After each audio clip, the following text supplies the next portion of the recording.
Hi, Assalamu alaikum. So I have been pondering why Allah subhanahu wa ta'ala created us. And I realize I ask this question like I'm the subject of the story. Like the question is, what is my purpose? What am I here to do? What is the point of my life?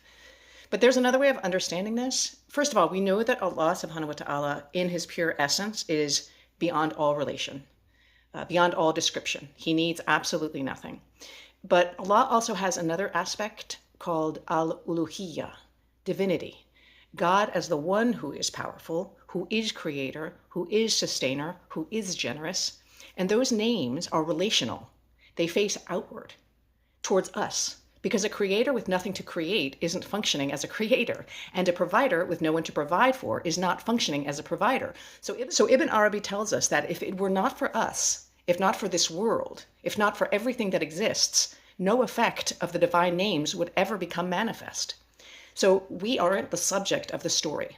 We are the locus through which the divine names become real and visible. Ibn Arabi says every single being carries all of the divine names, but within each one of us, one or a few names have a dominant effect. So you're like that. You are not here to just embody all of God's names equally. You are here to manifest the specific names that are dominant in you, in your particular nature, in the particular way God chose to disclose himself through you. Ibn Arabi says that the divine names are manifested in their effect. So vision does not see generosity or mercy. Hearing does not hear generosity or mercy. It is through us, through his Khalifa, our actions, our words, and our orientation in the world, that the effects of the divine name are revealed. And this is what makes your existence irreplaceable.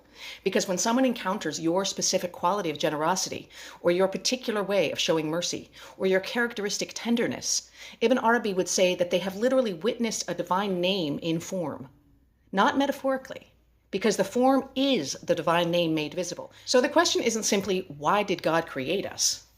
The deeper question, the one which is actually yours to answer, is which names am I here to embody?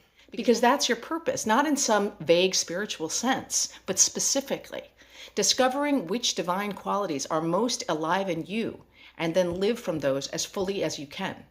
Because you have an original and irreplaceable place in God's self-disclosure.